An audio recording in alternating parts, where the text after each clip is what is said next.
मंगलमय मंगल करण वीतराग विज्ञान नमो ताहि जात भये अरहंतादि महान करि मंगल करि हो महा ग्रंथ करण को काज जात मिल समाज सब पावै निज पद राज बहुविधि मिथ्या गहन करी मलिन भयो निज भाव ताको होत अभाव है सहज रूप दर्शाओ।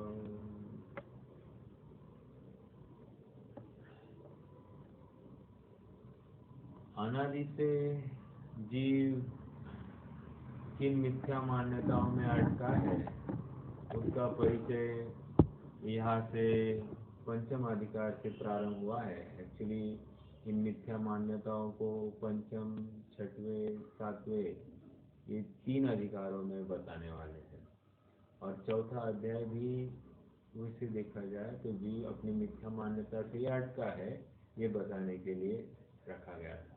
परंतु यहाँ एक विशेष रूप से बता रहे हैं कि गृहित मिथ्यात्व ये अन्य मत संबंधी है और इन सब बातों को यहाँ पर उजागर कर रहे हैं। अद्वैत ब्रह्म, सर्वव्यापी अद्वैत ब्रह्म, फिर वहाँ पर अवतार मीमांसा या सांख्य मत हो, नैयायिक मत हो, मीमांसक हो, इन सब की चर्चा करके अब सारभूत या बौद्धों की भी चर्चा करके अब सारभूत मूल प्रकरण में यहाँ पर आ गए हैं कि अन्य मत निराकरण और उपसंहार। उपसंहार मतलब अब कंक्लूजन करना है हमको। हमने इतने नाना तर्क और युक्ति के माध्यम से आपको बताया कि ये जीव कैसी विपरीत मान्यता करता है यहाँ पर या फिर उनके तत्व ज्ञान में क्या दोष है। अब इतना होने के बाद में अब हम इसके कंक्लूसिव बात पर आ गए हैं। कल चार्वाक मत की भी चर्चा हो गई थी। ऋणम कृत्वा घृतम पिबेत, यह बात उसका आधार तो यही है कि ऋणम कृत्वा घृतम पिबेत दर्शनेन कहा गया यावत् जीवेत सुखम जीवेत ऋणम कृत्वा घृतम पिबेत भस्मीभूतस्य देहस्य पुनरागमनम कुतः। मतलब पुनरागमन तो बिल्कुल नहीं मानते हैं वो। ये यहाँ पर हमने 6 बिंदु कहे ना, ये यहाँ पर है। यावत् जीवेत सुखम जीवेत ऋणम कृत्वा घृतम पिबेत भस्मीभूतस्य देहस्य पुनरागमनम कुतः। आइए अब हम आगे बढ़ते हैं। अन्य मत निराकरण उपसंहार। बहुत ही मार्मिक बात आएगी, आपको मजा आएगा इसमें भी। इस प्रकार अन्य अनेक मत है वे झूठी कल्पित युक्ति बनाकर विषय कषायासक्त पापी जीवों द्वारा प्रकट किए गए हैं। उनके श्रद्धानादि द्वारा जीवों का बुरा होता है तथा एक जिनमत है सो सत्यार्थ का प्ररूपक है, सर्वज्ञ वीतराग देव द्वारा भाषित है। उसके श्रद्धानादि से ही जीवों का भला होता है। सम्यक्त्व के कारणों में देवशास्त्र गुरु का श्रद्धान तो सम्यक्त्व ये बात आई है और ये इसलिए कहनी जरूरी पड़ रही है क्योंकि मात्र आत्मा को जानने से ही सम्यक्त्व होता है ऐसी बात नहीं। यथार्थ वस्तु स्वरूप को जानने से आत्मा का श्रद्धान होता है और यथार्थ वस्तु स्वरूप जिनेंद्र द्वारा ही प्ररूपित होता है, अन्य किसी के माध्यम से नहीं होता है। और इसलिए सच्चे देव शास्त्र गुरु का निर्णय अत्यंत जरूरी है। श्रीमद समनभद्र स्वामी को भी इस बात की अत्यंत आवश्यकता भाषित हुई और इसलिए सर्वप्रथम उन्होंने सर्वज्ञ की सिद्धि की। जब तक आपके कथन का आधार सर्वज्ञता नहीं है तब तक आपकी हर बात निराधार है, और जब आपके पक्ष में सर्वज्ञता आती है तो आपकी हर बात यथार्थ मानी जाएगी। समझ में आया? क्यों? क्योंकि हम त्यागवादी है, हर कथन में कोई न कोई अपेक्षा है और वस्तु अपने आप में अनेकांतमयी है, अनंत धर्मों को धारण किए हुए है, इसलिए उसके हर पहलू का निरूपण करने में कोई न कोई अपेक्षा लगती है। इसी को हम त्यागवाद कहते हैं। और इसलिए वस्तु शायदवादी नहीं है, त्यागवाद के माध्यम से निरूपित की जाती है। यहाँ पर और एक बात है, न धर्मो धार्मिक के बिना, ऐसा हमने रत्न कंशावकाचार में सुना है। तो हम ऐसा भी लगा सकते हैं, न अधर्म अधार्मिक के बिना। क्या कहा? अधर्म भी अधर्मी के बिना नहीं हो सकता। जब धर्म धर्मी के आश्रय से रहता है तो अधर्म अधर्मी के आश्रय से रहता है। और अधर्मी कौन है? कुदेव है, कुगुरु है और उनके निरूपित शास्त्र, कुशास्त्र, ये सब अधर्म के कैटेगरी में चले जाएंगे। हाँ जी।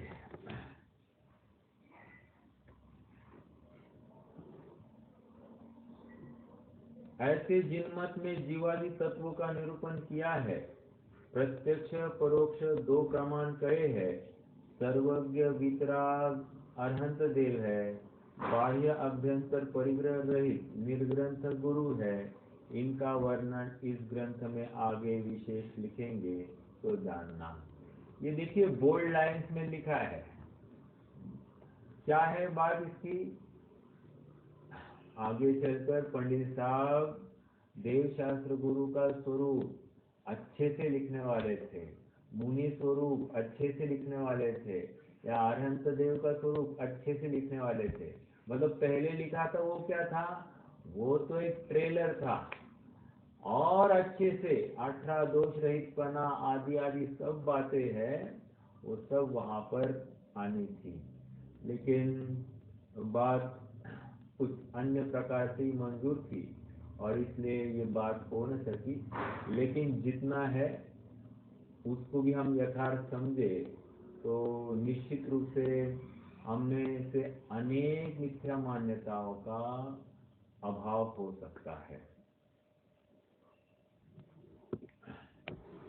यहाँ कोई कहे, अब जरा प्रकरण बहुत ही टेस्टी आएगा। टेस्टी क्यों कह रहा हूँ? क्योंकि इसमें दम है, दम। यहाँ कोई कहे तुम्हारे राग द्वेष है, इसलिए तुम अन्य मत का निषेध करके अपने मत को स्थापित करते हो। कितनी जबरदस्त बात, मतलब डायरेक्ट आरोप लगाया है। तुम हमारी निंदा कर रहे हो ना, निंदा कर रहे हो। क्यों? तुम हमारी गलती निकाल कर तुम हमारी निंदा करते हो। तुम स्वयं बड़े और हम छोटे, ऐसा क्यों? ये तो तुम्हारा अन्याय है। तो तुम अनेक तर्क युक्तियों से और तुम्हारे बुद्धि बल से तुम हमको, हमारे प्रति द्वेष रखते हो और हमारी हर बात का खंडन करते हो। ऐसे सामने वाले ने प्रश्न खड़ा किया है।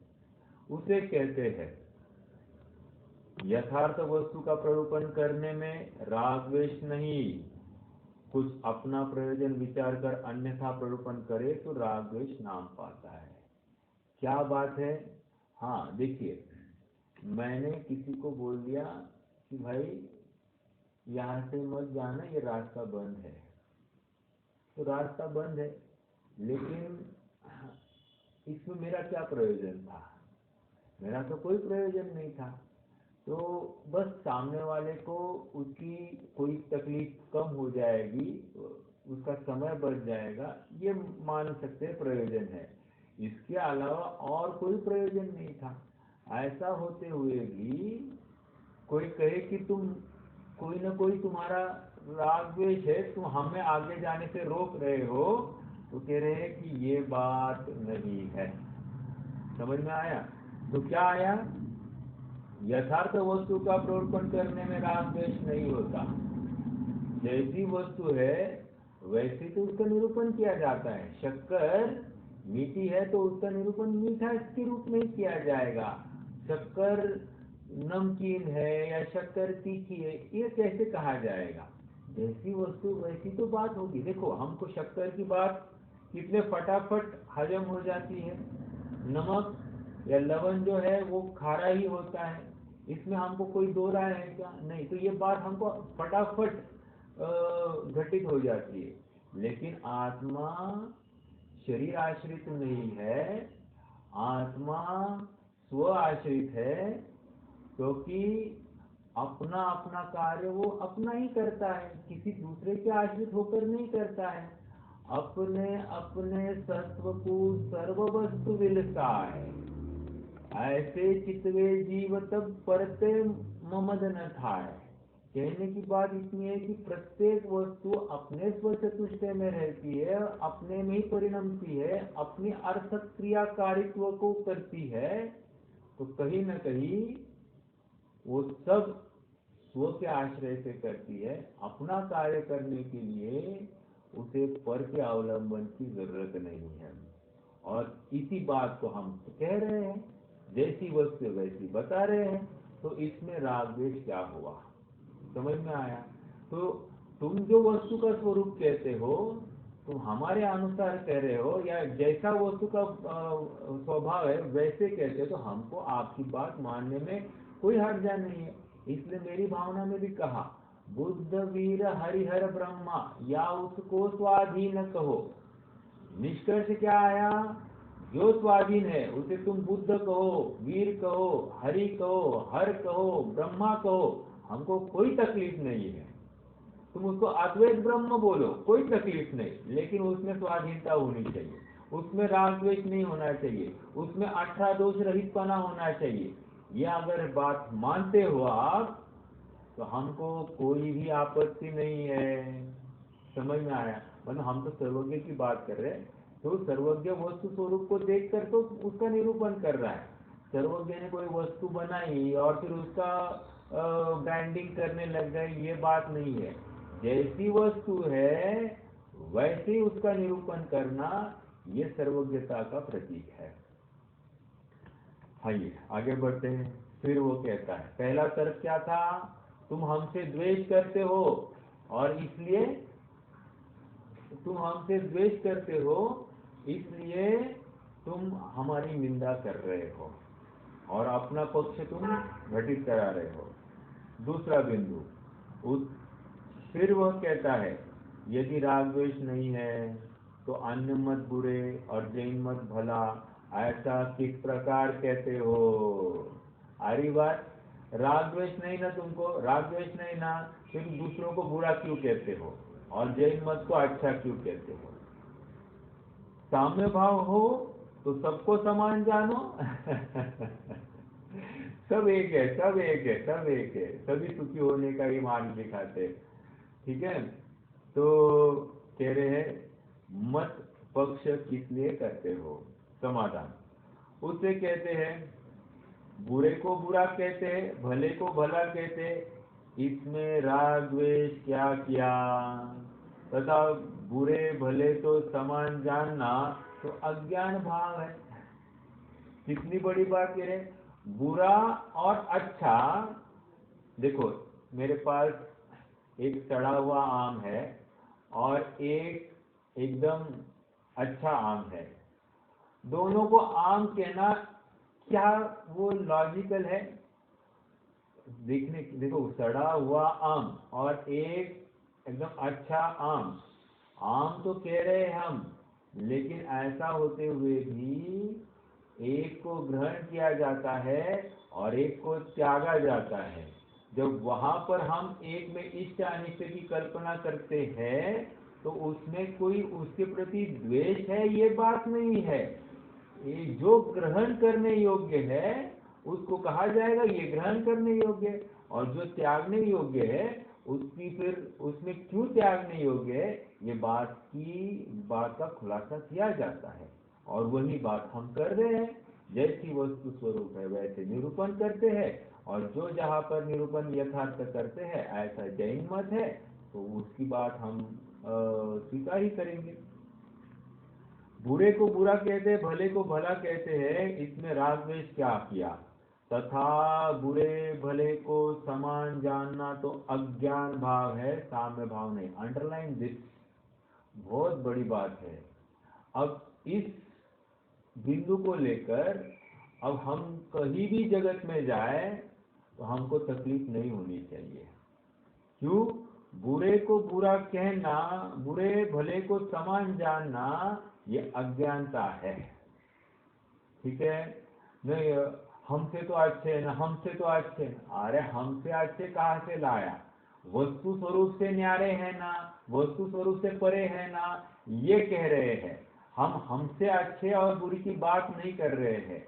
मिथ्यात्व सही थे, विपरीत श्रद्धा सही थे, तो हमको उनकी थोड़ी भी प्रशंसा में रस नहीं है। ठीक है? देखो, किसी मान लीजिए कोई व्रती त्यागी होगा, ओके, व्रती त्यागी मतलब मैं अन्य मत की बात कर रहा हूँ, जैसे विवेकानंद आदि है, तो कह रहे ये तो बहुत ही तपस्चरण आदि करने वाले थे, योग साधना करने वाले थे, तो कहीं ना कहीं कषाय की मंदता भी उसकी उत्कृष्ट सीमा पर होगी। तो हम उसको विरोध नहीं कर रहे हैं, लेकिन हम थोड़ी सी उनकी प्रशंसा करेंगे तो तुम उनको बहुत अच्छा मान बैठोगे, और इसलिए उनका खंडन करना ही इष्ट है। समझ में आया? चलिए,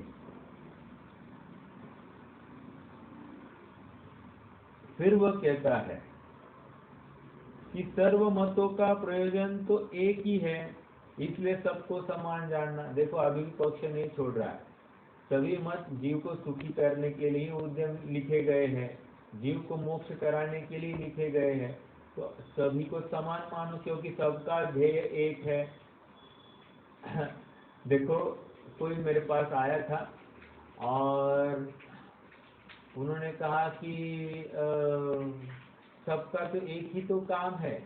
मैंने कहा बात बिल्कुल सही है, एक ही काम है, लेकिन वही काम के स्वरूप को समझते नहीं है। हम कहेंगे बम्बई जाने के लिए दो रास्ते हैं, तो कोई उस रास्ते से गया, कोई इस रास्ते से गया, ऐसी बात नहीं है। मोक्ष मार्ग में मोक्ष प्राप्ति के लिए एक ही मार्ग है, और वो मार्ग यथार्थ वस्तु स्वरूप समझे बिना नहीं हो सकता है। जब तक वस्तु कैसी है, जगत का स्वरूप कैसा है, ये समझता ही नहीं है जीव, तो किसमें अहम करना और किसका त्याग करना, इसका भी निर्णय करने में असमर्थ हो जाता है। और इसलिए हमको वस्तु स्वरूप समझना अत्यंत जरूरी है।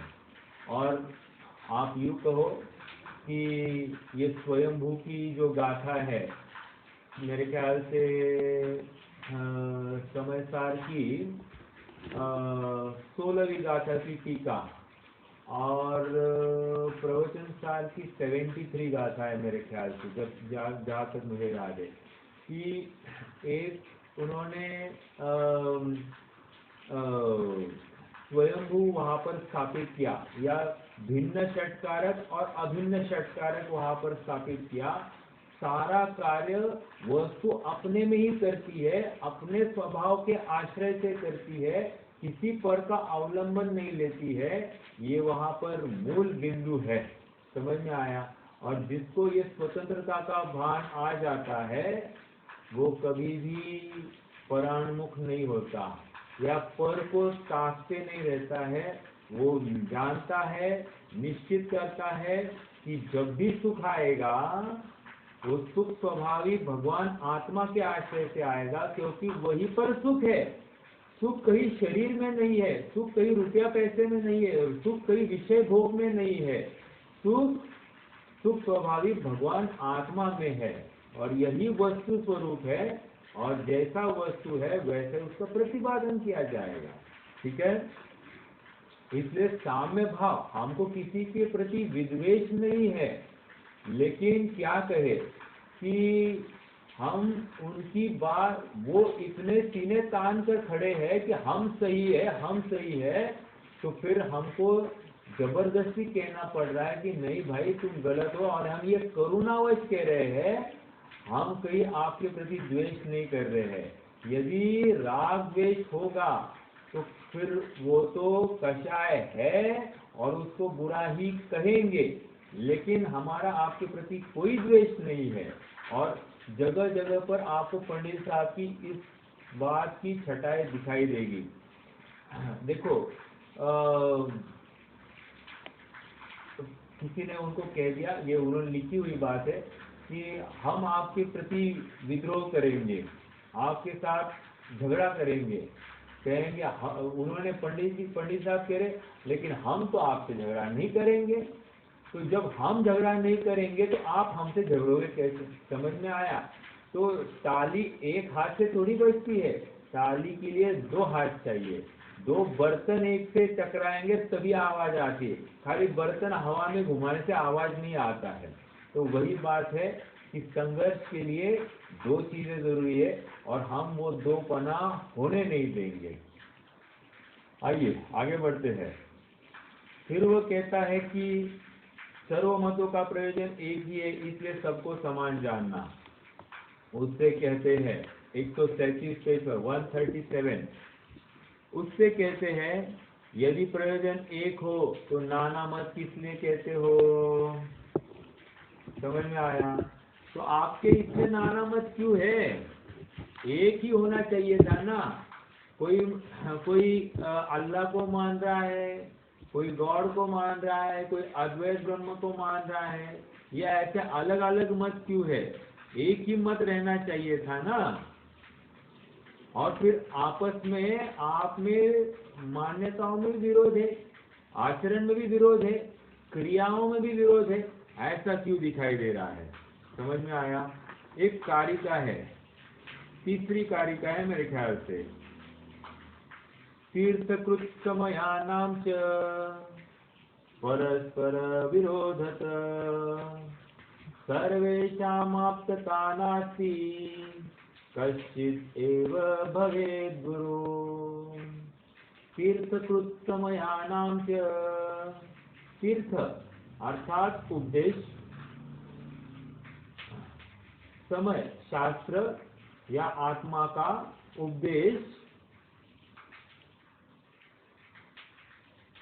देने वाले स्वयं को बहुत जन कहलाते हैं कि हमने तीर्थ का दिया है, हमने तीर्थ का उपदेश किया है, हमारा जो मोक्ष का मार्ग है वो यथार्थ है। ऐसे कहने वाले अनेक हैं, लेकिन अनेक होने पर भी सब में आपस में विरोध दिखाई दे रहा है। और यदि कपिल सही है तो फिर बुद्ध वाला कहेगा हमारा बौद्ध सही, बुद्ध सही है। तो फिर यदि दोनों सही है तो फिर दोनों में मत भिन्नता क्यों है? और दोनों में मत भिन्नता है, इसका मतलब कोई एक ही गुरु होना चाहिए। सर्वेषाम आप्तता नास्ति, सब आप्त नहीं हो सकते। कश्चित् एव भवेत् गुरु, कोई एक ही गुरु हो सकता है। ये वहां पर भी बात आई, और इसलिए ये कह रहे कि सब समान है ऐसा हम नहीं स्वीकार कर सकते। हम गुड़ और गोबर एक नहीं कर सकते हैं। समझ में आया? हम सड़ी चीज और अच्छी चीज एक नहीं कर सकते हैं। देखो कोई धान है, धान, और एक धान में घुन लग गई है, मतलब उसमें कीड़े लग गए हैं, और एक धान अच्छी है, क्या किया जाएगा? दोनों गेहूं ही है, मान लीजिए दोनों गेहूं है, तो दोनों एक ही साथ मिक्स किए जाएंगे या अलग अलग किए जाएंगे? नहीं, गेहूं है गेहूं है। अरे गेहूं होते हुए भी एक अलग किया जाता है क्योंकि वो घुन से युक्त है, और एक अच्छा है घुन रहित है तो उसका ही स्वीकार किया जाता है और सेवन भी उसका ही किया जाता है। निष्कर्ष क्या है कि भाई सब समान नहीं है। ये है भले दोनों गेहूं कहे जा रहे हैं, लेकिन दोनों गेहूं, एक गेहूं सेवन योग्य है और एक त्यागने योग्य है। ठीक है? यदि प्रयोजन एक हो तो नाना मत किस लिए? अभी गेहूं का प्रयोजन क्या है? पेट भरना। अरे लेकिन एक कीड़े से युक्त है तो वो कैसे हमारा पेट भराएगा? एक मत में तो एक प्रयोजन सहित अनेक प्रकार व्याख्यान होता है, उसे अलग मत कौन कहता है? परंतु प्रयोजन ही भिन्न भिन्न है सो बतलाते हैं। अब पंडित साहब यहाँ पर हर एक की अपनी अलग अलग मान्यता है, वो दिखा रहे हैं और उनका प्रयोजन भी उसमें भिन्न सज रहा है। ठीक है, देखिए जैन मत में अन्य मतों से जैन मत की तुलना, कंपैरेटिव, एक तुलनात्मक अभ्यास हो रहा है। देखो इतना रेडीमेड अपने पास में मटेरियल है कि बस तुलनात्मक हम समझे क्या है क्या नहीं। जैन मत में एक वितराग भाव के पोषण का प्रयोजन है, एक वितरागता ही धर्म आहा।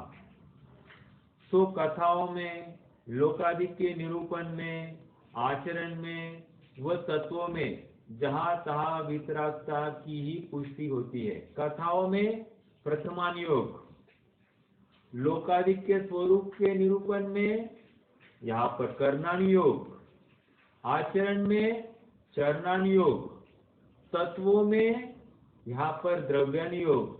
तेरे चारों अनुयोग का एक ही सार है, वीतरागता।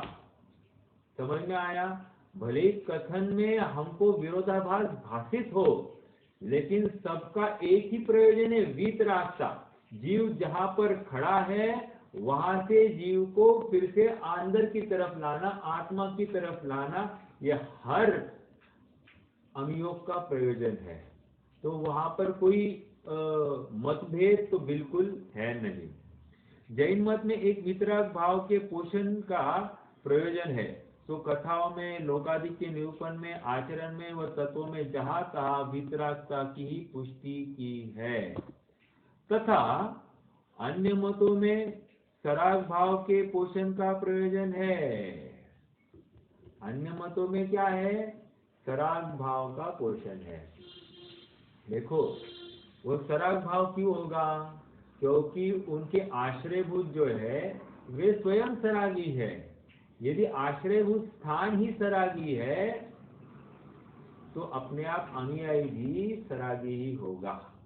जगत के देव सब देखे, कोई रागी कोई द्वेषी, किसी के हाथ आयुध है, किसी को नार भाती है। वहां पर भी तो वही तो बात कह रहे हैं कि ये सब राग द्वेष से युक्त है, मोह मद से युक्त है, काम वासना से युक्त है, विषय कषाय से लिप्त है। कैसे हम इनको देव माने? समझ में आया? अरे वो युगल जी की एक पंक्ति है ना, कहे हम कैसे उसको देव। हाँ, अंत में बिल के 6 मास, कहे हम कैसे उसको दे। नहीं, शरण जो अपराधी को दे, अरे अपराधी वह भगवान। क्या है वहां पर भी? जो अपराधी को शरण दे, मतलब विकारी होते हुए, विपरीत कार्य करते हुए भी उसके सारे पापों को जो नाश करता है, वो देव भी अपराधी है। उसने अन्याय किया है। किसके साथ अन्याय किया है? जो अपराध नहीं कर रहा है उसके साथ अपराध किया, उसने अन्याय किया है। क्यों? क्योंकि फिर सब तुम्हें ही जपेंगे पूजेंगे, फिर अपने अपराध को नहीं करने का उद्यम कौन करेगा? समझ में आया? एक कार्तिकेय स्वामी ने भी ना एक जगह पर एक गाथा लिखी है, रत्नकर्ण शाहुकाचार्य में उद्धृत है, मेरे ख्याल से पेज नंबर 44 के आसपास होनी चाहिए। वहां पर भी ये आया कि कोई हमको लक्ष्मी देता नहीं है, कोई हमारा उपकार या अपकार करता नहीं है, जो कोई उपकार और अपकार होता हुआ जगत में दिखाई देता है, वो अपने पुण्य और पाप के आधार से ही होता है। न विको विदेदि लच्छी न विकोधि पुनदि करदि उवयारम उवयारम अवयारम। उपकार और अपकार जो होता है वो जीव के शुभाशुभ कर्म के अनुसार होता है। मैं वो अंतिम पद भूल रहा हूँ। और एक बात आई, यदि व्यंतर देव यदि हमको लक्ष्मी आदि देंगे तो सम्यक दृष्टि ऐसा विचार करता है, यदि व्यंतर देव हमको लक्ष्मी देंगे तो फिर और हमको भरपूर सुखी कर देंगे तो फिर कौन धर्म में प्रवृत्ति करेगा? तो व्यंतर की ही पूजा करेंगे, मतलब व्यंतर आदि जो इष्ट देव है उनकी पूजा उपासना करेंगे। फिर धर्म कौन करेगा? समझ में आया? तो इसलिए ये शरण जो अपराधी को दे, अरे अपराधी वह भगवान, उस भगवान को भी हम कटघरे में डाल देंगे यदि वो भी ऐसे किसी के अपराध धोने का काम करता है तो। क्योंकि वो भगवान स्वयं है ही नहीं। जो राग और द्वेष से युक्त है, हमने तो पहले प्रथम जाते मक्षी का, हमने तो पहले ही चोट में उनको हटा दिया। जहां पर राग द्वेष दिखाई दिए वो पार्शियल होगा, और जो पार्शियल होगा वो जगत का कल्याण करने में समर्थ नहीं है। कल्याण करने में समर्थ नहीं, अर्थात कल्याणकारी मार्ग समझाने में या प्ररूपित करने में वो समर्थ नहीं है। आइए आगे बढ़ते हैं। हाँ, जैन मत में एक वितरक भाव के पोषण का प्रयोजन है। सो कथाओं में, लोकादि के निरूपण में, आचरण में व तत्वों में जहाँ तहाँ वितरागता की ही पुष्टि होती है, तथा अन्य मतों में सराग भाव के पोषण का प्रयोजन है, क्योंकि कल्पित रचना कषाई जीव ही करते हैं और अनेक युक्तियां बनाकर कषाय भाव ही का पोषण करते हैं।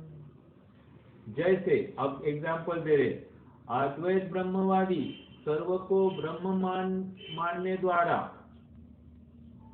सांख्यमती सर्व कार्य प्रकृति का मानकर अपने को शुद्ध अकर्ता मानने द्वारा विषय कषाय में ही प्रवृत्ति कर रहे, और मी नहीं बाबा चाटला ऐसा जो कह रहे हैं, तो वो कह रहे हैं कि नहीं भाई ये ऐसा नहीं है, कर्ता तो स्वीकार होना ही चाहिए। सांख्यमती सर्व कार्य प्रकृति का मानकर अपने को शुद्ध अकर्ता मानने द्वारा, और शिवमती तत्व जानने ही से सिद्धि होना मानते हैं। तत्व जानने से ही सिद्धि होती है, मतलब वे श्रद्धा करने से या आचरण करना कोई वैल्यू नहीं उनके यहाँ पर। एक बस तुमने जानो मैं शुद्ध बुद्ध हूँ, बस खत्म, तुमको मुक्ति हो जाएगी। अरे ऐसे अगर हो जाता तो साहब आज हम और आप यहाँ पर क्यों बैठे हैं? यदि हमने तो 6 द्रव्य 7 तत्व, मैं शुद्ध हूँ, मैं बुद्ध हूँ, ऐसे अध्यात्म के हर कथन को हमने समझा, और हम तो दिन रात ऐसा ही एक दूसरे में भी कहते हैं और सामयिक के काल में ऐसा चिंतन भी कहते हैं। तो इतना करने पर भी हमको तो मुक्ति नहीं हुई, तो मात्र जानने से काम हुआ नहीं, ये हम प्रत्यक्ष अनुभव कर रहे हैं। आगे, मीमांसक कषाय जनित आचरण को धर्म मानने द्वारा, मीमांसक क्या करते, यज्ञ कराते हैं ना, वो यज्ञ वो कषाय रूप आचरण है, ठीक है। बलि आदि चढ़ाने से मुक्ति की कल्पना करते हैं, तो यज्ञ करने से मुक्ति की प्राप्ति होती है, ऐसे मीमांसक मान रहे हैं। आगे, बौद्ध क्षणिक मानने द्वारा सर्वम क्षणिकम सब नाशवंत है, सब नाशवंत है, इसलिए कुछ करो ही मत। समझ में आया?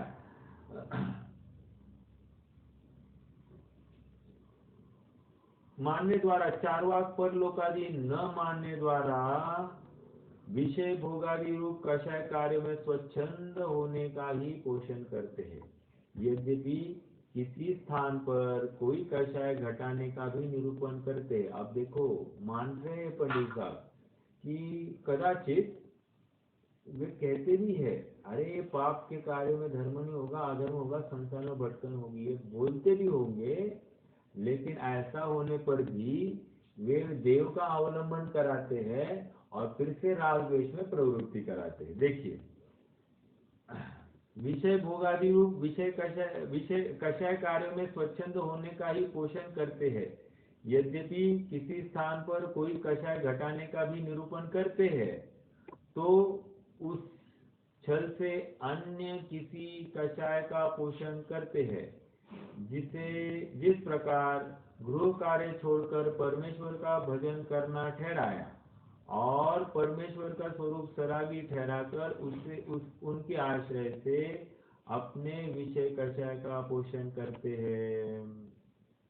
एक तो घर में तो बहुत पाप है, ये तो बोल दिया, ऐसा बोलकर उनके परमेश्वर का अवलंबन कराया, और परमेश्वर अपने आप में सरागी है, उसकी लीलाएं आदि सब बताकर फिर से अपने को रागी द्वेषी किया। तथा जैन मत में देवगुरु धर्म का स्वरूप वितराग ही है। वितराग ही निरूपण करके केवल वितरागता का ही पोषण करते हैं, तो यह प्रकट है। अब बहुत अच्छा छंद आने वाला है, आधार दे रहे हैं पंडित साहब अन्य मत में और अपने मत में। अन्य मती कवि ने अपने मत संबंधी कितनी उत्कृष्ट बात लिखी है, ये आपको ख्याल में आएगी। भर्तृहरि कवि की बात है। भर्तृहरि और शुभचंद्र ये दो भाई हुए। भर्तृहरि भटक गए थे और शुभचंद्र ये जैन मुनि ही बने थे। लेकिन भर्तृहरि ने जो छंद लिखे हैं, उनका एक भर्तृहरि शतक मिलता है, तो उसमें 100 छंदों की बात है, तो उसमें से एक छंद यहाँ पर वे उद्धृत कर रहे हैं। इसकी बहुत बढ़िया एक बात है। पहले अभी 2-3 मिनट है, अपन पहले छंद ही पढ़ते हैं और फिर मैं आपको वो बात भी बताऊंगा। ये शार्दुल विक्रीडित छंद है। एको रागिषु राजते प्रियतमा देहार्धधारी हरो निरागेषु जिनो विमुक्त ललना संगो न यस्मात् परः दुर्वार स्मरवान पन्नगविष व्यासक्त मुग्धो जन शेष काम विडंबितो हि विषयान् भोक्तुं न मोक्तुं क्षमा। ये शार्दुल विक्रीडित छंद है, बहुत ही मार्मिक छंद है। अपन शब्दशः भी देखते, जितना समय है अपने पास 2 मिनट तो करते हैं। एको रागिषु राजते प्रियतमा देहार्धधारी हरो। देह अर्धधारी हरो। हरो मतलब महादेव, महादू, ठीक है महादेव। और महादेव कैसे है? देह अर्धधारी। देह अर्धधारी, अरे अर्धनारीश्वर जो कहते हैं, अर्धनारी आधा देह अपना और आधा देह पार्वती का। इतने एक रूप हो गए हैं या इतने आसक्त हो गए हैं पार्वती में कि पार्वती के बिना नहीं रह पाए, तो आधा शरीर अपना और आधा पार्वती का ऐसा कर दिया है। ठीक है, तो क्या आया? एको रागिषु राजते, एक रागियों में एक। कौन? हो गया समय, यानी 1 मिनट बाकी है। रागियों में एक कौन? हरो। क्यों? क्योंकि अपनी प्रियतमा को इतना आसक्त है कि वो उसके साथ अर्ध शरीर शेयर करने लग गए। ठीक है, तो ये रागियों में रागी कौन? महादेव। अब दूसरा, निरागेषु जिनो विमुक्त ललना संगो न यस्मात् पर, मतलब क्या, ललना असंग, ललना का संग नहीं है। ललना मतलब क्या, एक ललनवा होता है वो बच्चा, और एक ललना होती है वो स्त्री। समझ में आया? तो क्या है, ललना विमुक्त, ललन, अरे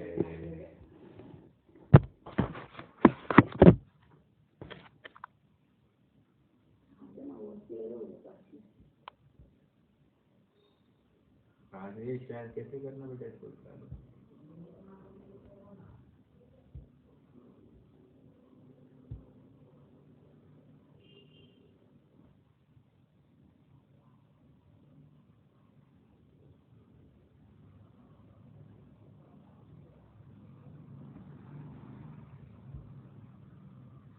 हाँ जी, क्या कह रहे हैं, निरागेशु, निरागेशु, निरागेशु मतलब, आवाज आ रही है ना मेरी? एक मिनट ना, आवाज आ रही है शायद? हाँ आ रही भैया। Okay okay. निरागेशु, निरागेशु क्या कह रहे हैं, जो राग से रहित है। कौन? एक तो रागियों में रागी महादेव, और एक रागियों विरागियों में ग्रेट, विरागियों का एक नंबर कौन? जिनो। निरागेशु कौन है? जिनो। कैसे है? विमुक्त ललना संगो, अर्थात वे ललनाओं के संग से विमुक्त हैं। न यस्मात् पर, उनके जैसे, पर मतलब जो ऊपर कहे उसके जैसे नहीं है, महादेव जैसे नहीं है। अब आगे तीसरी पंक्ति, दुर्वार, दुर्वार, अनिर्वारोद्रेक, अनिर्वार उसे वैसे ही दुर्वार, बहुत दुष्कर है दुर्वार। स्मर, स्मर मतलब काम, वान, काम रूपी बाण, वान मतलब व और ब एकार्थवाची माने गए हैं, ब व, जैसे ड और ल, र ड ल ये एकार्थवाची माने गए हैं, वैसे ही व और ब। आप जाओगे नॉर्थ साइड में ना, वहाँ बन बन करते हैं, जहाँ एक को कहना है ना बन कहेंगे, बन, और वन कहना है, वो करना है, वो प्रोनाउंसिएशन वहां ब करते हैं, और जहाँ ब करना है वहां वो कर देते हैं। तो चलो कोई बात नहीं। दुर्वार, स्मर, वाण, पन्नग, पन्नग किसको कहते हैं? पन्नग मतलब सांप, सांप, ठीक है। वो सांप कैसा है? विष, विष से युक्त सांप है, महाविषैला सांप है। कौन? ये काम रूपी बाण जो है उस महाविषैले सांप के जैसे है। कंपैरेटिव स्टडी कर रहे हैं। व्यास, व्यासक्त मुग्धो जन, और उस काम रूपी बाण, काम बाण के माध्यम से जो सर्प पाल रहे हैं, ऐसे आसक्त जीव है।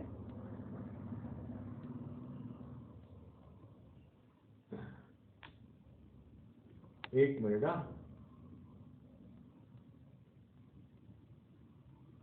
बराबर, व्यासक्त मुग्धो जनो, अर्थात वे उससे मूर्छित हो गए हैं, काम वासना से जो मूर्छित हो गए हैं। शेष, चौथी लाइन, चौथी लाइन, शेष काम विडंबितो ही विषयान।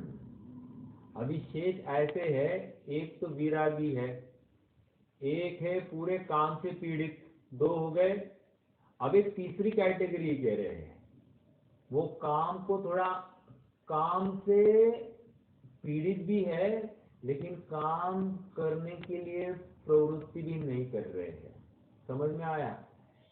तो ये ऐसे बीच वाले स्टेट के लोग हैं, ये तो सबसे ज्यादा पीड़ित है। क्यों? अपने आप से आकुलित है। देखो, शेषः काम विडम्बितो ही विषयान भोक्तुम न मोक्तुम क्षम। न भोगने के लिए समर्थ है, न उससे मुक्त होने के समर्थ है। हम एक मराठी में एक कहावत है, धरलं तर चावतंय आणि सोडलं तर पळतंय। तो तो वही बात यहाँ पर है। मतलब धर्म काम वासना से तो पीड़ित है, मुक्त नहीं हो रहा है, लेकिन काम वासना करेंगे तो पाप बंद होगा, इसलिए काम वासना में प्रवृत्ति भी नहीं कर रहा है। तो ये जो बीच वाली ट्रांजिशन स्टेट है, ये और तकलीफदायक है। ये शेष काम विडम्बितो ही विषयान भोक्तुम न मोक्तुम क्षम। देखो नीचे दिया है उन्होंने इसका अर्थ, वो पढ़ते एक बार। रागी पुरुषों में तो एक महादेव शोभित होता है, जिसने अपने प्रियतमा पार्वती को आधे शरीर में धारण कर रखा है। ओके, पहली लाइन हो गई ये। और वीतरागियों में जिनदेव शोभित है, जिनके समा स्त्रियों का संग छोड़ने वाला दूसरा, समा मतलब समान है, समान स्त्रियों का संग छोड़ने वाला दूसरा कोई नहीं है। न यस्मात् पर, उनके जैसा और कोई नहीं है। ठीक है। शेष लोग तो दुर्निवार कामदेव के बाण रूप सर्पों के विष से मूर्छित हो हुए है, जो काम को विडंबना से न तो विषयों की भली भांति भोग ही सकते हैं, न ही छोड़ ही सकते हैं। देखो ये हमारे मतलब ट्रांजिशन स्टेट वाले, जैसे हमको पता चला कि साहब ये बिस्किट चॉकलेट्स आदि में सब ई सीरीज नंबर होते हैं, और सब खाने आइसक्रीम ये सब त्यागने योग्य है। अब ये सुन लिया और कोई कहे अरे नहीं ना, इसमें ग्रीन सिग्नल है। अरे वो ग्रीन सिंबल जो है वो उसके पास मत जाओ, उसमें ई सीरीज है क्या वो देखो, अगर वो है तो ये प्राणिज वस्तु है। अब देखो आइसक्रीम बिस्किट चॉकलेट्स तो हमको बहुत पसंद है। अब एक तरफ धर्म है, कह रहा है कि इसमें जीवों की साक्षात हिंसा करके ये सब डाले गए, उसमें प्राणी के पदार्थ है, और खाना तो नहीं है, और खाए बिना रहा नहीं जा रहा है।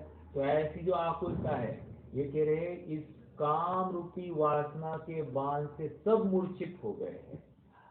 मूर्छित हो गए मतलब हम अत्यंत दुखी स्टेट में है, क्योंकि निर्णय नहीं आया है ना। निर्णय जिसका हो गया वो एक झटके में उससे हट जाता है। ये हाँ तो हाँ, इस पार तो इस पार, नहीं तो उस पार। ऐसी बीच वाली अवस्था बहुत खतरनाक है, क्योंकि वो मझधार ही गिरने वाला है। उस मझधार के उस पार भी नहीं जाएगा, इस पार भी नहीं रहेगा, बीच में ही डूब जाएगा। बहुत तकलीफदायक अवस्था है ये, क्योंकि संक्लेश भी ज्यादा इसी अवस्था में होते हैं। देखो भोग वाली अवस्था में संक्लेश वैसे ज्यादा ही है, लेकिन किसी अपेक्षा से हम कम नहीं मान सकते, क्योंकि वो उसके भोग भोगने के बाद में एकदम निराकुल हो जाता है। हालांकि उसका पक्ष छूटा नहीं है, लेकिन ये जो दूसरा जो पक्ष मतलब जो भोगना भी है और भोगने में नहीं आ रहा है, ऐसा जो जीव है वो ज्यादा तकलीफ, क्योंकि वो निरंतर आकुलता से पीड़ित है। वो निरंतर उसको वही गेस सताते रहता है, वही गेस सताते रहता है, और इसलिए ये ज्यादा पीड़ित जीव समझना चाहिए, अपेक्षा समझना। ठीक है, छोड़ ही सकते हैं। ठीक है, अब मैं उस बिंदु की तरफ आता हूं। देखो ये भर्तृहरि की बात है। एक बार डॉक्टर साहब जो है डॉक्टर भाटी जी के पास एक विद्वान आए हैं, रतनलाल जी कटारिया, और उन्होंने डॉक्टर साहब को कहा कि ये मोक्षमार्ग प्रकाशक में पंडित टोडरमल जी ने जितने भी अन्य मत को लेकर जितने आधार दिए हैं, बहुत जबरदस्त आधार है, और इससे खूब धर्म की प्रभावना हो रही है। लेकिन डॉक्टर साहब मुझे इसमें से एक भी आधार यथार्थ दिखाई नहीं दे रहा है, अर्थात जिन जिन शास्त्रों का रेफरेंस दिया है वे शास्त्र में वे आधार दिखाई नहीं देते हैं। फॉर एग्जाम्पल ये भर्तृहरि का यहाँ पर क्या है, छंद नंबर लिखना पड़ता है, ओके, लेकिन छंद नंबर भी लिखा नहीं है। फिर उन्होंने कहा कि अब ये कैसे हो सकता है, मतलब पंडित साहब ने जो लिखा है ये तो फिर इसकी प्रामाणिकता के ऊपर प्रश्न चिन्ह खड़ा हो रहा है। उन्होंने कुछ काल्पनिक लिखा है ऐसा प्रतीत होता है। तो डॉक्टर साहब ने उनको कुछ जवाब दिया नहीं उस समय, वे चुप रहे, क्योंकि हालांकि उन्होंने पंडित तोडरमल व्यक्तित्व कर्तृत्व इस विषय को लेकर ही उन्होंने पीएचडी की है, लेकिन उन्होंने इसके बारे में ज्यादा कोई मतलब कोई अभिप्राय व्यक्त नहीं किया। हुआ ऐसे कि वे जो विद्वान थे वे फिर से कालांतर से एक 7-8 वर्ष के बाद में फिर से डॉक्टर साहब को मिलने आ गए। सहज ऐसा योग बन गया। और जब वे डॉक्टर साहब को मिले तब उन्होंने डॉक्टर साहब को कहा, डॉक्टर साहब पंडित तोडरमल जी ने जितने भी आधार दिए थे वे लगभग सभी आधार मुझे मिल गए हैं। वाह, कहाँ मिले? तो कहते जयपुर में एक लाइब्रेरी है, उसमें बहुत प्राचीन प्राचीन ग्रंथ वहाँ पर अवेलेबल है।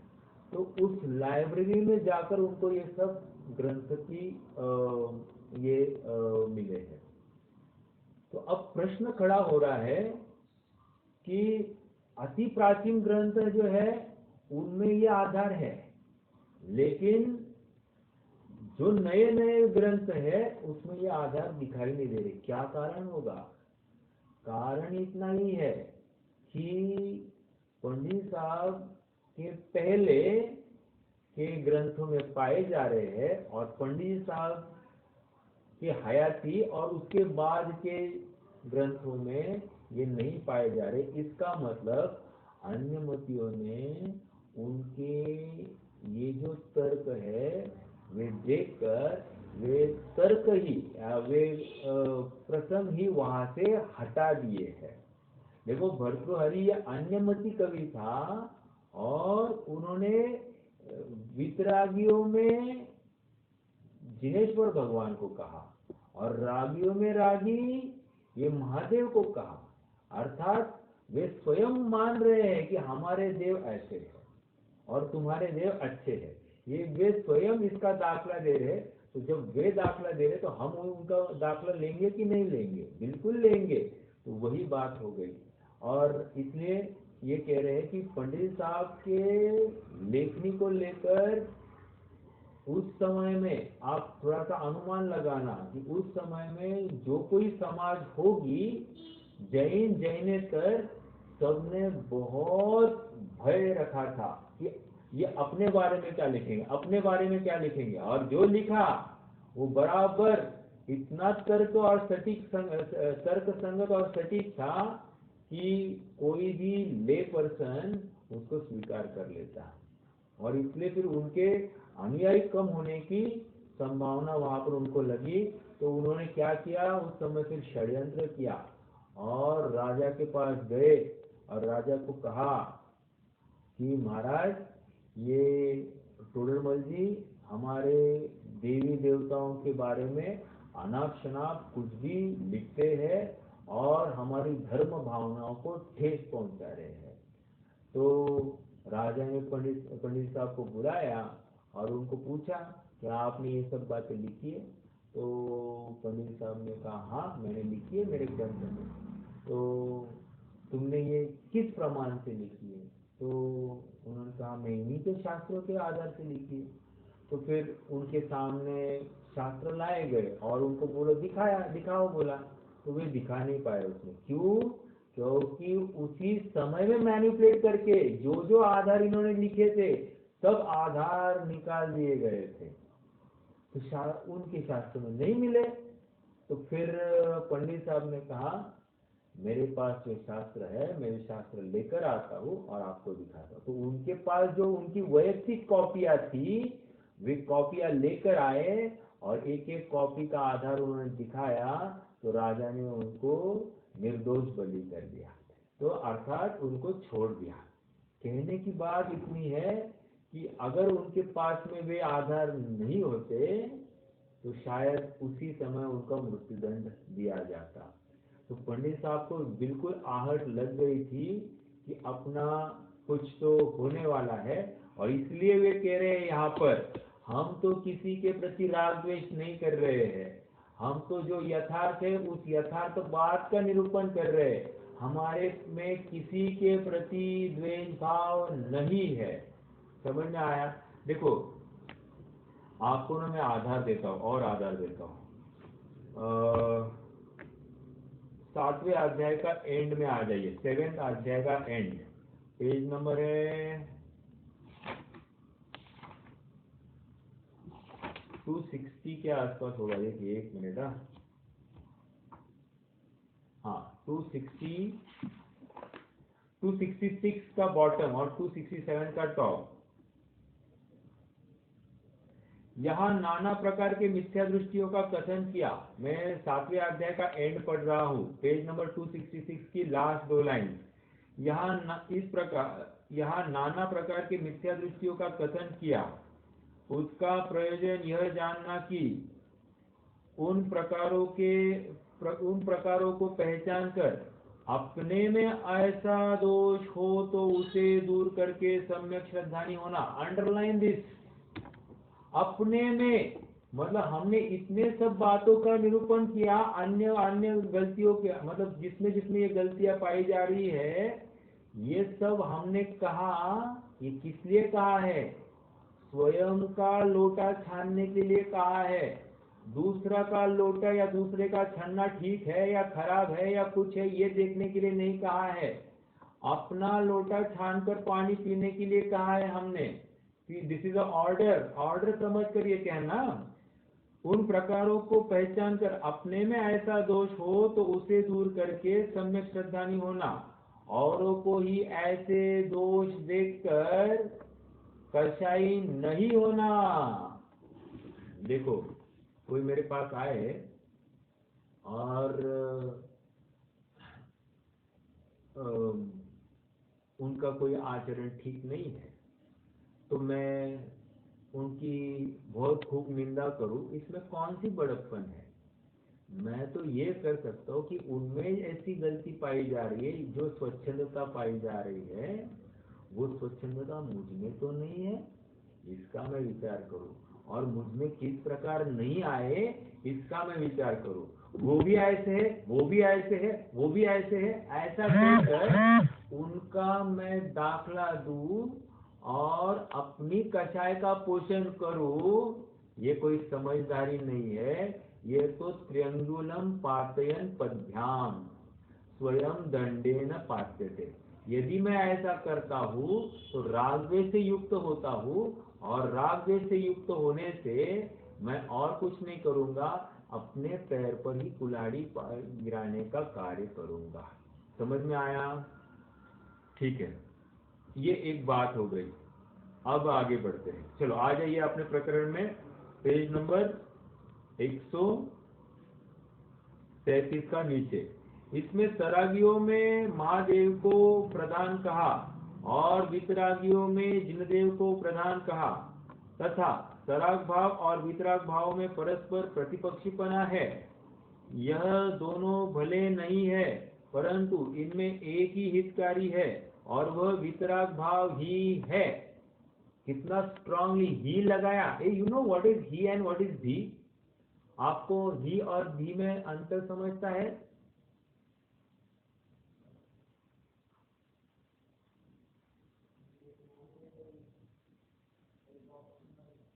ही और भी में फर्क ये है, ही मतलब, हाँ बोलिए।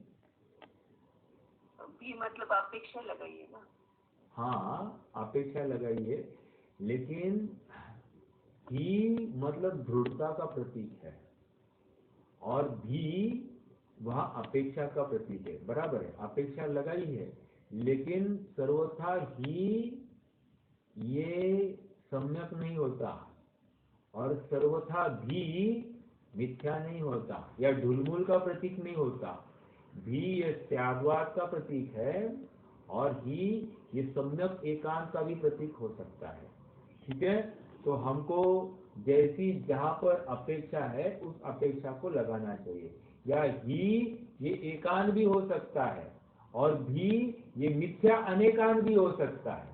तो हम उसका यूज कैसे कर रहे हैं ये पूरा हमारे ऊपर निर्भर है कि हम उसका यूज कैसे कर रहे हैं। ठीक है, हाँ जी,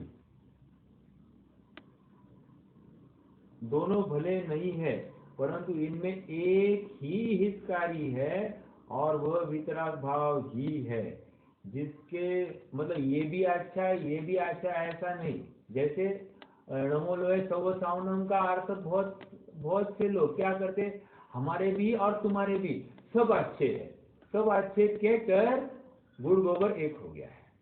मतलब किसी का कोई भी, सबके दुर्गुण माफ हो जाते, सब अच्छे सबको पूजो, क्यों झगड़ा टालना है इसलिए, ऐसी बात नहीं है। अच्छे को अच्छा कहना और बुरे को बुरा कहना ये वस्तु के अनुकूल है, लेकिन अच्छे को अच्छा कहते हुए उनमें न राग और बुरे को बुरा कहते हुए उनमें द्वेष नहीं करना, ये हमारा सच्ची बात है। क्योंकि इनके गुण और इनके अवगुण समझकर इनके गुणों को मुझ में स्थापित करना था और इनके अवगुणों को समझकर मुझ में से इनको हटाना था। ऐसा उद्यम यदि ये प्रयोजन था इस कथन का, और वैसा यदि हमने नहीं किया तो हमने तो द्वेष ही स्थापित किया है। ठीक है, आइए, जिसके होने से तत्काल आकुलता मिटने से स्तुति योग्य होते हैं, जिससे आगामी भला होना केवल हम ही नहीं कहते हैं किंतु सभी मत वाले कहते हैं। तराग भाव होने पर तत्काल आकुलता होती है, निंदनिक होता है और आगामी बुरा होना भाषित होता है। इसलिए जिसमें वितराग भाव का प्रयोजन है ऐसा जैन मत ही इष्ट है। जिनमें तराग भाव के प्रयोजन प्रकट किए हैं ऐसे अन्य मत अनिष्ट है, इन्हें समान कैसे माने। वे अनिष्ट इसलिए है कि वे हमारे लिए हितकारी नहीं है, बस इतना ही है। उनका अवलंबन या उनका आश्रय हमारे लिए दुखरूप होगा, इसलिए हम उनको अनिष्ट मान रहे हैं, हालांकि उनके प्रति कोई द्वेष बात नहीं है। समझ में आया? हाँ, बस तो ये इतनी बात कहनी थी। तो मुझे और एक बात ये पर्टिकुलर छंद का उदाहरण देकर मुझे ये बताना था कि वे जो विद्वान डॉक्टर साहब के पास आए और उन्होंने कहा कि ये ऐसा ऐसा मुझे मिला है, तो ये पंडित साहब के पहले वाले ग्रंथों में मिला है। देखो, उन्होंने पहले ये मोक्ष मार्ग प्रकाशक दिल्ली से भी छपा है, फिर मथुरा से भी छपा है, तो वो दोनों कॉपियां मंगाई थी। वो बहुत खोजी व्यक्ति थे। कौन? जो विद्वान रतनलाल जी कटारिया शायद, तो वे खोजी व्यक्ति थे। तो उन्होंने दोनों जगह की आवृत्तियां मंगाई, तो दोनों में ये जो उद्धरण है भर्तृहरि शतक का, एक में श्लोक नंबर कुछ 89 बोला है और एक ने श्लोक नंबर 71 बोला है। तो अपने आप में अलग अलग श्लोक वहां पर पाया जा रहा है। और उनके मत में ही ये भर्तृहरि शतक जो छपा है, किसी में बहुतांश में तो ये छंद ही नहीं है, हटा ही दिया है। ओके, और जिनमें है उनमें उन्होंने चेंजेस किए हैं। जैसे आपको एक एग्जांपल दूं, ये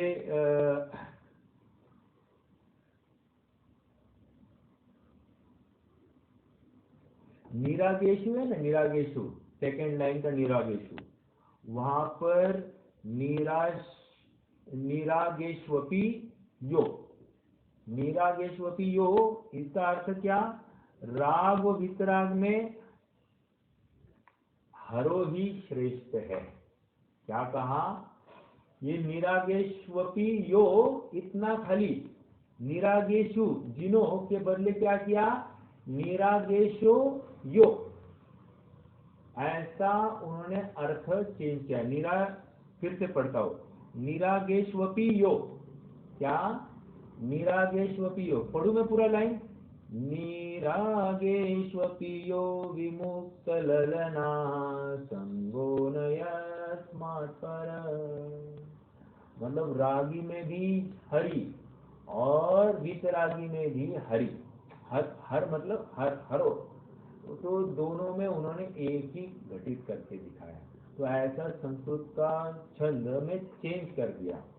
और एक छंद लास्ट पंक्ति में भी उन्होंने भोक्तुम न मोक्तुम क्षम के बदले भोक्तुम च मुक्तम क्षम, भोग और न कहकर मुक्ति, भोग और मुक्त क्षम है, मतलब संभव है, ऐसा वहां पर अर्थ कर दिया। च न के बदले च डाल दिया तो पूरा अर्थ का अनर्थ हो जाता है।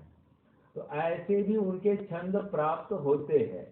निष्कर्ष इतना है कि पंडित साहब ने जितने भी उदाहरण दिए हैं वे कितने प्राइम है, और उनके निमित्त से उनके वहां से हट गए, उन्होंने अपने अपने ग्रंथों से ये पॉइंट ही हटा दिए। आप विचार करना, कितने मनुस्मृति आदि ग्रंथ है आज पहले वाले फॉर्मेट में नहीं मिलेंगे, इसलिए उन्होंने यहाँ पर इस 5वें अध्याय में मनुस्मृति आदि ग्रंथों का भी दाखला दिया है। तो हमको अब ये हम पढ़ेंगे एक एक करके, तो आपको सबको ख्याल में आएगा। और आज आप यदि उनके ग्रंथ ढूंढने जाओगे तो आज संभवतः आपको नहीं मिलेंगे।